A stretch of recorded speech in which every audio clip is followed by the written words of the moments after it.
Hello guys, it's Vinay Sharma. You are watching Ultra Classes. ठीक है, आज हम लोग सपोर्ट मटेरियल का पार्ट 3 लेके आए हैं। हम सपोर्ट मटेरियल सॉल्व कर रहे थे ना एटम एंड मॉलिक्यूल का।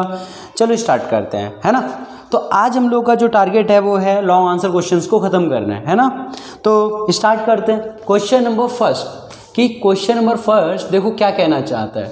देखो इसमें बोला गया है वेरीफाई बाय कैलकुलेटिंग। चलो क्वेश्चन नोट कर लेते हैं क्योंकि न्यूमेरिकल वाला पार्ट है ना। आप लोग सारे लोग सपोर्ट लेके बैठना ये करने के लिए, ठीक है। And with copy pen, verify by calculating that 5 moles of CO2 and 5 moles of H2O do not have same mass। ठीक है, ये चीज हमें प्रूफ करनी है। देखो क्वेश्चन क्या कहना चाहता है, इसको एक बार समझें। वेरीफाई बाय कैलकुलेटिंग, हमें कैलकुलेट करके दिखाना है कि 5 moles of CO2 और 5 moles of H2O दोनों का मास अलग अलग होता है। ये हमें कैलकुलेट करना है, ठीक है ना। तो इसमें करना क्या है, आप सबको पता है मोल्स दिया हुआ है, तो जाहिर सी बात है हम लोग इजीली मास निकाल सकते हैं इसका, है ना। तो चलो निकालते हैं इसका मास कितना है। पहले ये देख लो 5 मोल CO2 का मास कितना होगा, है ना। CO2 का देखो 1 मोल का मास कितना होता है, CO2 का 1 मोल का मास कितना होता है 12 प्लस ऑक्सीजन का मास 16। कितने एटम है, 2 एटम है ना। तो आप 2 से क्या कर दोगे, मल्टीप्लाई। आंसर कितना आया 12 प्लस 16 टू ज़ा 32। अब 32 प्लस 2 34 और 10 44 एटॉमिक मास यूनिट। ठीक है, ये तो हो गया किसका, 1 मोल का। 1 मोल का हो गया ना। 1 मोल में कितने होते हैं, इतना हो गया। अब यहाँ पे बात करें अगर CO उसका H2O का, तो आपको पता है H2O का मास कितना हो जाएगा 2 × 1 + 16 is equal to what, 2 + 16 is equal to 18 U atomic mass unit. ये इसका मोलर मास हो गया, ये इसका मोलर मास हो गया।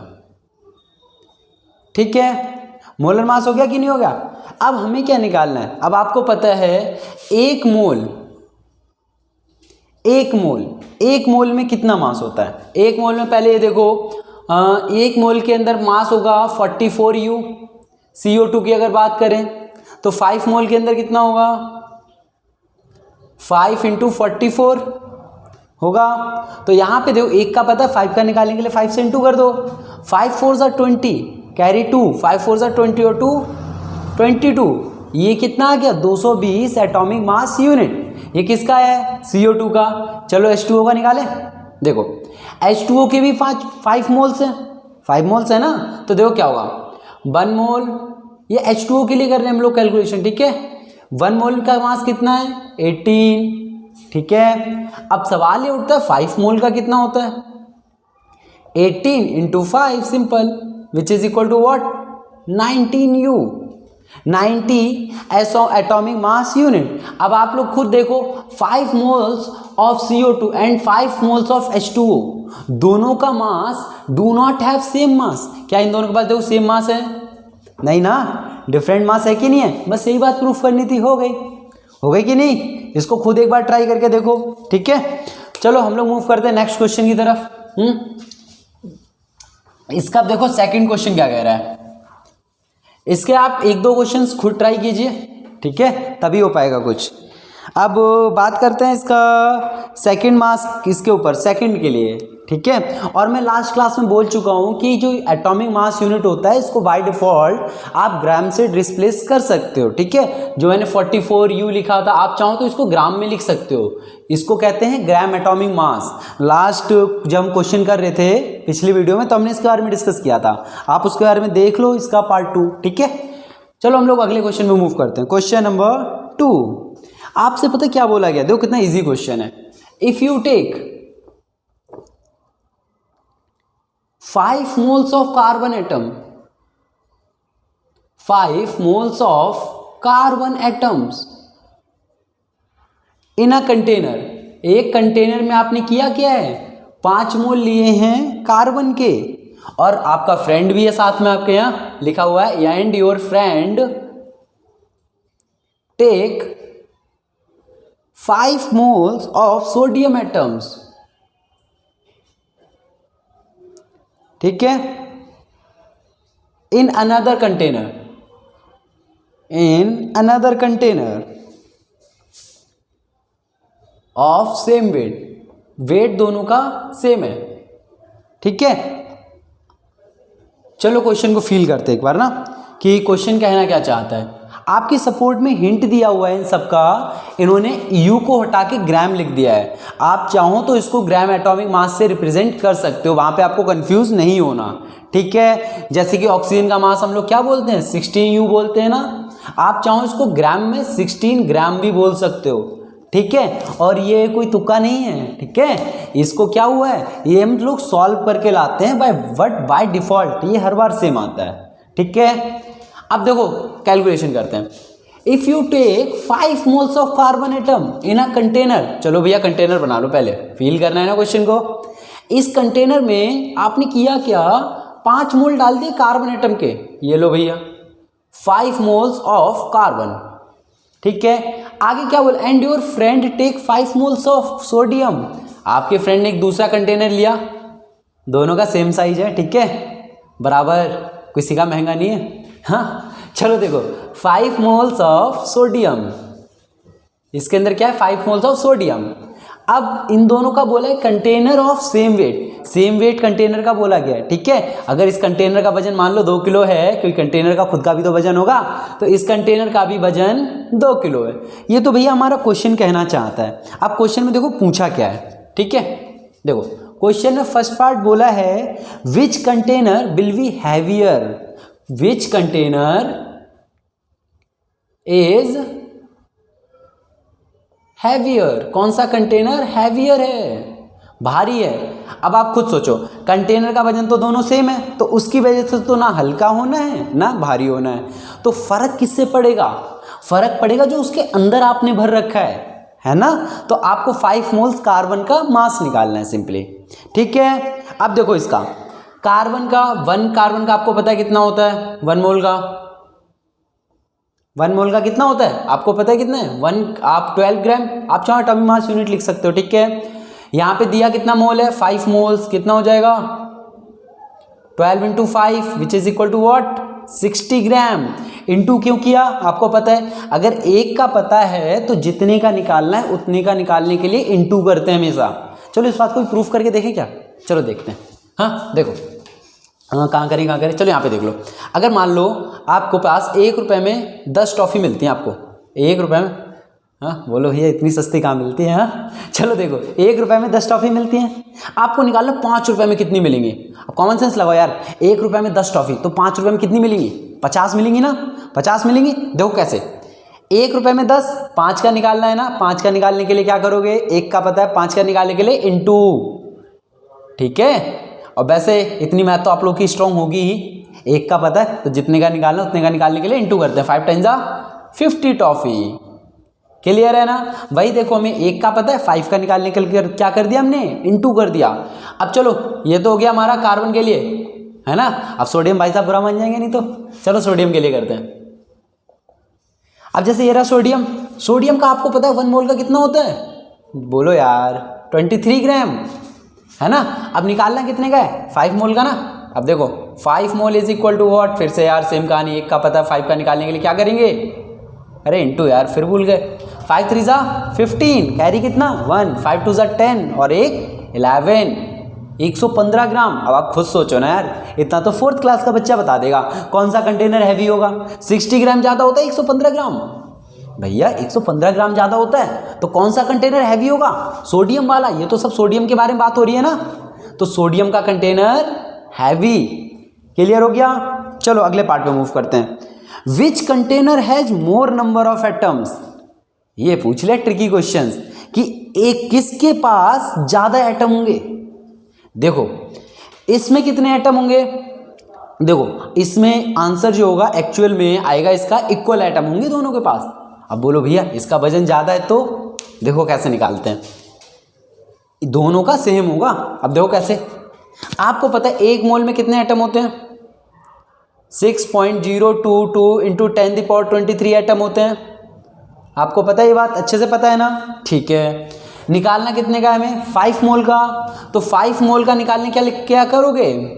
5 से इंटू कर दोगे इसी नंबर की, पूरा नंबर यहाँ पे लिखे। एक बात बताओ, क्या मोल में यहाँ पे एक भी बार यूज पड़ा कि ये कार्बन है, ये सोडियम है, या नाइट्रोजन है, या ऑक्सीजन है? फर्क पड़ा? नहीं पड़ा ना। तो बेटा नंबर ऑफ एटम्स पे तो डिपेंड ही नहीं, वो सॉरी, नंबर ऑफ एटम्स तो इस पे डिपेंड ही नहीं कर रहे कि आप कौन से एलिमेंट की बात कर रहे हो। समझे कि नहीं? आई रिपीट कि आपके जो नंबर ऑफ एटम होते हैं वो तो डिपेंड ही नहीं करते कि आप कौन से एलिमेंट की बात कर रहे हो। ठीक है, तो यहां से हमें पता क्या चलता है, आप 5 मोल कुछ भी ले लो, कुछ भी, कोई भी एलिमेंट ले लो, कोई भी कंपाउंड ले लो, नंबर ऑफ एटम बराबर होंगे। हाँ, ये हो सकता है किसी का एटम का साइज बड़ा हो, छोटा हो, कोई पास पास हो, कोई दूर दूर हो, है ना, ये हो सकता है, लेकिन नंबर ऑफ एटम तो बराबर होंगे ना। क्योंकि आप खुद सोचो, जो एवोगैड्रो भाई साहब आए थे, एवोगैड्रो आया था कि नहीं आया था? एवोगैड्रो ने क्या बोला था? इतना खतरनाक सा नंबर दे दिया था यार कि 6.022 इंटू 10⁻23 एटम होते हैं एक मोल में। इनने ऐसा बोला था क्या, ये सिर्फ कार्बन के लिए वैलिड है? ऐसा कुछ बोला था क्या? नहीं ना। इनने बोला था नाइट्रोजन के लिए वैलिड है, ऑक्सीजन के लिए वैलिड है, कुछ नहीं बोला था। क्या बोला था? सिर्फ कि ये भैया एक मोल के एटम हैं। तो यहां से कंक्लूजन क्या निकलता है, हमें बिल्कुल फर्क नहीं पड़ता कि वो कौन से एटम का है, बिल्कुल भी फर्क नहीं पड़ता। दोनों का 5-5 मोल है ना, तो दोनों का क्या होगा, इक्वल होगा। चलो आगे करते हैं। ठीक है, समझ में आ गया होगा यार, आसान थे इसके दोनों पार्ट। ठीक है, अब देखो बोला क्या गया है, अगला क्वेश्चन नोट कर ले। चलो ठीक है, थोड़ा बहुत यार पढ़ाई में ध्यान दो। लेट के मत देखो वीडियोस, बैठ तो जाओ एटलीस्ट। हाँ चलो स्टार्ट करते हैं। आगे क्या बोल रहे हो भैया, बैठ के ही देख रहे हैं? हाँ चलो देखो, which has more number of atom. आपसे बोला क्या गया है, which has more number of atoms, किसके पास ज़्यादा एटम होते हैं। ठीक है, बोलो क्वेश्चन तो दे दो पूरा। ये देखो 100 ग्राम ऑफ नाइट्रोजन N2 और 100 ग्राम ऑफ अमोनिया।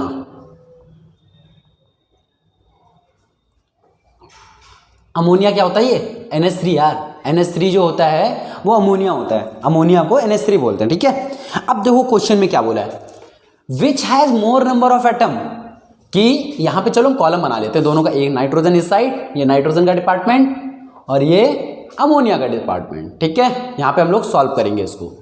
क्लियर? देखो बोला क्या गया है, 100 ग्राम ऑफ नाइट्रोजन और 100 ग्राम ऑफ अमोनिया, दोनों 100-100 ग्राम है, तो इन दोनों में से नंबर ऑफ एटम्स किस में ज़्यादा होंगे। चलो निकालें, सबसे पहले नंबर ऑफ मोल्स निकाल लेते हैं, है ना, क्योंकि आप खुद सोचो अगर नंबर ऑफ मोल सेम आ गए तो एटम भी बराबर होंगे, जिसके नंबर ऑफ मोल्स ज़्यादा उसके एटम ज़्यादा, क्योंकि अभी बताया था। चलो दोबारा प्रूफ कर लेंगे क्या जाता है यार, है ना। Number of mole is equal to कितना होगा, आप सबको पता है यार, लास्ट क्लास में डिस्कस किया था, गिवन मास अपॉन में molar mass, given mass upon में मोलर मास। दो गिवन मास कितना है 100, मोलर मास कितना है नाइट्रोजन का, जल्दी से, नाइट्रोजन का कितना होता है 14। अब यहाँ पे कितने नाइट्रोजन है, 2 नाइट्रोजन है, तो 2 into 14 which is equal to what 28 यार, 28 एटॉमिक मास यूनिट आ गया कि नहीं आ गया। तो 100 अपॉन में 28 आ गया, 100 अपॉन में 28, ये क्या है मोल आया है। ठीक है, कटिंग कर ले थोड़ी सी, पहले इसका निकाल के देख लेते हैं, बाद में कटिंग करेंगे। ठीक है, साथ में करेंगे कटिंग। चलो इसका पहले मोलर मास निकाल लो यार, जरूरत पड़ती है इसकी, है ना। नाइट्रोजन का कितना है 14, हाइड्रोजन का कितना है 3 इंटू 1, क्योंकि हाइड्रोजन का एक तो होता है मास और 3 एटम है, तो 3 से मल्टीप्लाई कर दो, सिंपल सा हिसाब है यार। 14 + 3 is equal to what 17 atomic mass unit. चलो निकालो, अब नंबर ऑफ मोल्स निकालो फटाफट यार, वीडियो पॉज करके खुद निकालने की कोशिश करो, सब कुछ चीटिंग करोगे।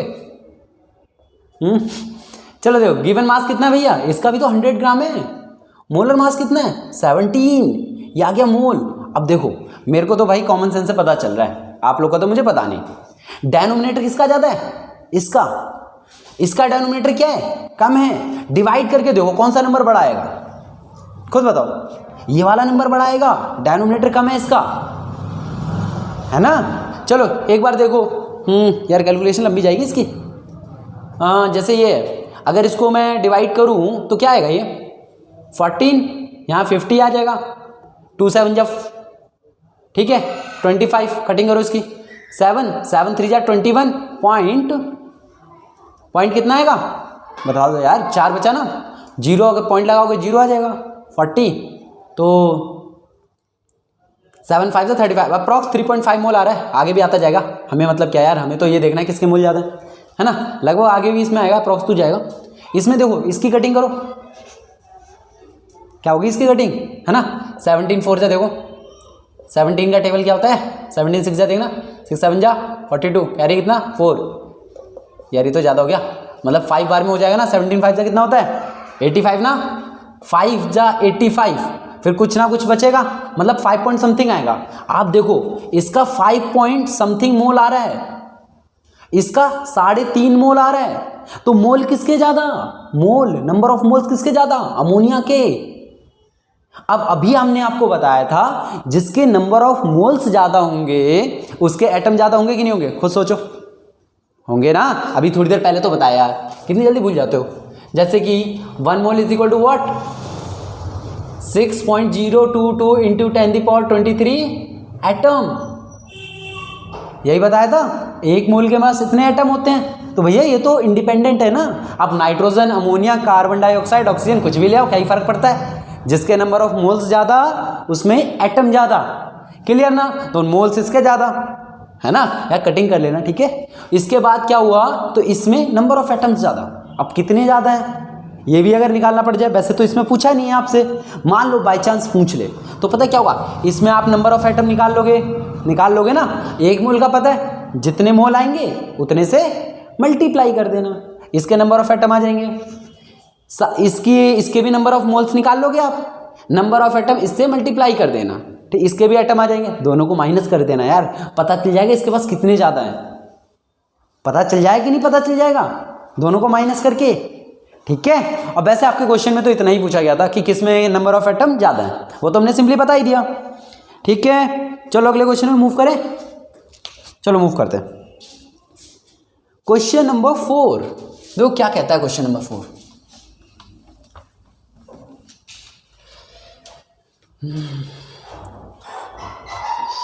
क्वेश्चन नंबर 4, देखो क्वेश्चन नंबर 4 कहता है hydrogen and oxygen combine in the ratio 1:8। Hydrogen and oxygen को कंबाइन किया जाता है कौन से रेशियो में, 1:8। भैया इसमें इनने कौन सी नई बात बता दी, तो हमें पहले से पता है, करके दिखा कैसे, देखो कैसे बताता, हाइड्रोजन ऑक्सीजन मिलकर वाटर बनाता है, देखो जल्दी देखो।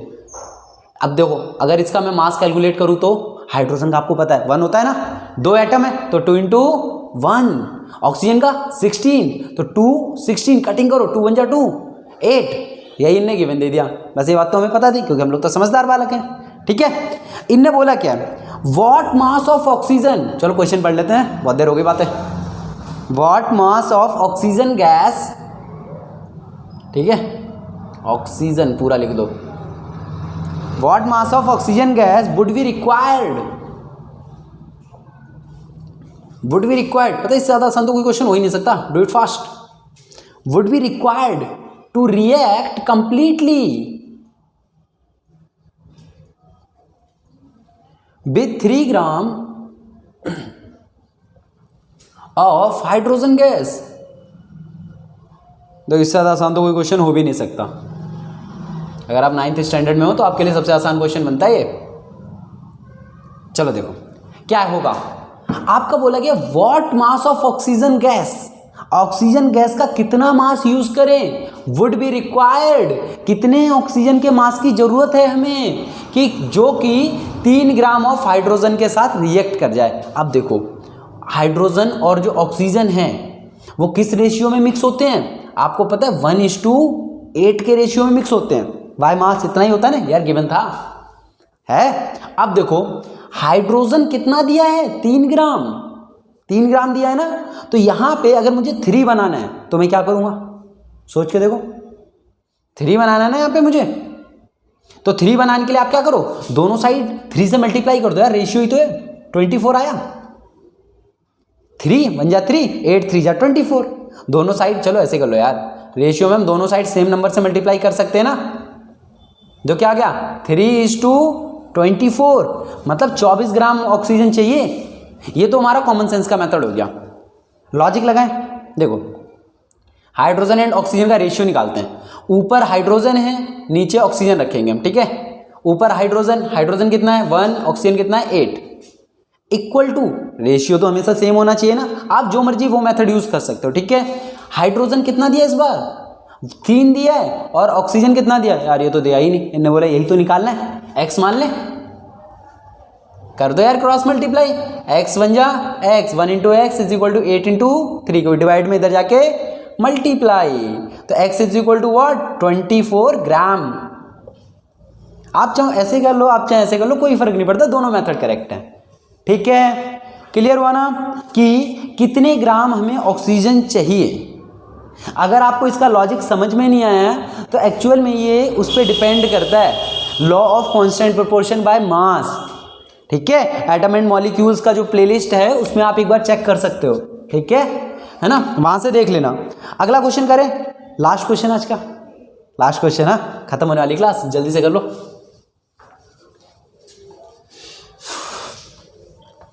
लास्ट क्वेश्चन के भी 2 पार्ट है यार, 2। क्वेश्चन नंबर 5 का ए पार्ट देखते क्या कहता है। Which postulate of Dalton's atomic theory, Dalton's atomic theory का कौन सा पॉस्टुलेट है जो कि law of conservation of mass को बताता है, जो law of conservation of mass को बताता है। अब सबसे पहले हम तो ये बात करेंगे यार, ये लॉ ऑफ कंजर्वेशन ऑफ मास क्या होता है ना। मैं तो आपको 0 मान के चलता हूँ कि आपको कुछ भी नहीं आता, ठीक है। चलो देखो लॉ ऑफ कंजर्वेशन ऑफ मास होता क्या है। लॉ ऑफ कंजर्वेशन ऑफ मास में एक ही बात बोली थी कि आप ना एटम को बना सकते हो, ना आप एटम को बर्बाद कर सकते हो, समझे, ना आप एटम को बना सकते हो ना बर्बाद कर सकते हो, इसकी बस एक फॉर्म से दूसरी फॉर्म में चेंज हो जाता है। तो ये मतलब समझ नहीं आया, चलो अब एक एग्जांपल से समझते हैं, जल्दी देखो। चीनी प्लस शरबत, सॉरी यार, चीनी प्लस पानी, क्या मिलता है इन दोनों को मिलाने से, शरबत बनता है। मानते हो कि नहीं मानते, बोले ये भी कोई रिएक्शन है यार, मान लो ना क्या जाता है। चीनी मान लो हमने 2 किलो ले ली, पानी लीटर में होता है, हम लोग केजी में मान के चल ले रहे हैं, ठीक है, कैलकुलेशन इजी हो जाए, क्योंकि लगभग 1 लीटर 1 किलो के बराबर ही होता है, ठीक है। ये तो आप खुद सोचो शरबत कितना किलो तैयार होगा, 7 किलो, इन दोनों का इक्वली तो होगा, कॉमन सेंस लगाओ। तो देखो मास बर्बाद नहीं हुआ, जितना मास हमने स्टार्टिंग में लिया था उतना ही मास हमें प्रोडक्ट में मिला है। तो यही होता है बेटा लॉ ऑफ कंजर्वेशन ऑफ मास, लेकिन इसकी फॉर्म चेंज हो गई। पहले चीनी देखो सॉलिड स्टेट में थी, क्या आप शरबत के अंदर सॉलिड पड़ा हुआ है क्या, नहीं ना, उसकी फॉर्म चेंज हो गई कि नहीं हो गई। तो क्लियर हो गया, इसे ही कहते हैं लॉ ऑफ कंजर्वेशन ऑफ मास, ठीक है। अब इन्होंने बोला डाल्टन्स की कौन सा पोस्टुलेट है जो इसके बारे में बताता है। डाल्टन का एक पोस्टुलेट है, देखो, atoms can't be created, atoms को हम क्रिएट नहीं कर सकते, ना ही बर्बाद कर सकते हैं, नॉर बी डिस्ट्रॉयड। फिर बोलो भैया इनके साथ फिर क्या कर सकते हैं, it can be transfer from one form to another.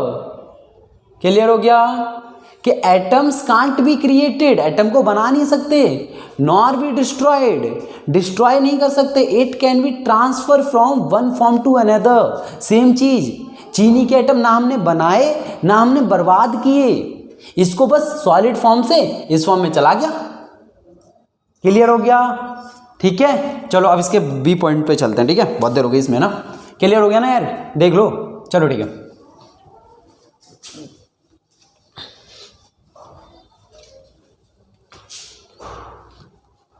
Last part है इसका, देखो बी पार्ट क्या कहता है, देखो बी पार्ट कहता है which postulate of Dalton's atomic theory can explain law of constant proportion. Dalton's की थ्योरी का कौन सा वाला वो पॉस्टुलेट है जो इसको लॉ ऑफ कांस्टेंट प्रोपोर्शन को एक्सप्लेन करता है। कहीं तुम्हारे मन में ये तो नहीं चल रही पोस्टुलेट क्या होता है? डाल्टन से तो एटॉमिक थ्योरी का मैं बार बार बोल रहा हूँ पोस्टुलेट है। यार कुछ नहीं है यार, जो इन्होंने बातें कही थी ना उन बातों को हमने पोस्टुलेट नाम दे दिया बस। Law of constant proportion. अब ये देखो लॉ ऑफ कांस्टेंट प्रोपोर्शन क्या होता है। यार बहुत बार समझा दिया, फिर भी देख लो एक बार। एग्जाम्पल देखो, H2O है, H2O है, देखो क्या होगा 1:2, ऑक्सीजन कितना 16, 2 16 कटिंग करो यार, 2 बन जा 2, 8 जा 1:8, मतलब 1:8 बाय मास में प्रेजेंट है कि नहीं है। इसका मतलब पता क्या होता है, अगर आप 1 ग्राम हाइड्रोजन यूज करोगे ना तो उसके साथ आपको 8 ग्राम ऑक्सीजन यूज करनी पड़ेगी, तभी आपका काम बनेगा। क्लियर हुआ? 1 ग्राम हाइड्रोजन के साथ 8 ग्राम ऑक्सीजन हमेशा। अगर 2 ग्राम हाइड्रोजन यूज करोगे तो 16 gram oxygen, 3 gram hydrogen use करोगे तो 24 ग्राम ऑक्सीजन। क्लियर ना? अब इनने बोला है, ये तो था हमारा लॉ ऑफ कांस्टेंट प्रोपोर्शन। अब क्वेश्चन में क्या पूछा था? क्वेश्चन में पूछा था कौन सा पोस्टुलेट इस बात को एक्सप्लेन करता है। इसमें देखो, इस डाल्टन ने क्या बोला था, एटम्स ऑफ, कौन सा क्वेश्चन था? अच्छा, क्वेश्चन नंबर 5 का बी है, atoms of each element, atoms of each element have same mass, atoms of each element have same मास। खुद सोच के देखो कि मतलब एक एलिमेंट है, एक एलिमेंट है, उसके अंदर एटम तो सारे सेम सेम होंगे कि नहीं होंगे? अब ये देखो, सोडियम का एटम है, मान लो सोडियम का एटम। अब सोडियम के एटम में क्या होगा यार, ऑक्सीजन का वो सॉरी मैंने गलत बोल दिया, सोडियम का जो एलिमेंट है, अब सोडियम के एलिमेंट में आप ऑक्सीजन का एटम घुसा दोगे क्या? पॉसिबल ही नहीं है। सोडियम का एलिमेंट है भैया, तो सारे एटम भी तो सोडियम के होंगे, सोचने वाली बात है। तो वही बोला था, ईच एलिमेंट, हर एक एलिमेंट का सारे एटम सेम होंगे और उनका मास भी तो सेम होगा। ठीक है, तो atoms of each element have same mass और different element have different mass. ठीक है, और इनकी प्रॉपर्टीज भी डिफरेंट होती हैं। बस यही वाला पोस्टुलेट इस बात को एक्सप्लेन कर देता है। ठीक है, इसी के साथ हम लोगों ने लॉ ऑफ इसके सपोर्ट के लॉन्ग आंसर सारे क्वेश्चंस कर लिए। इसके बस ऑब्जेक्टिव टाइप रह गए हैं। ऑब्जेक्टिव टाइप बहुत ज़्यादा आसान है। क्वेश्चन नंबर 3 में तो बस सोडियम का सिंबल पूछा गया है, कौन सा हो जाएगा? डी ऑप्शन हो जाएगा। क्यों हो जाएगा?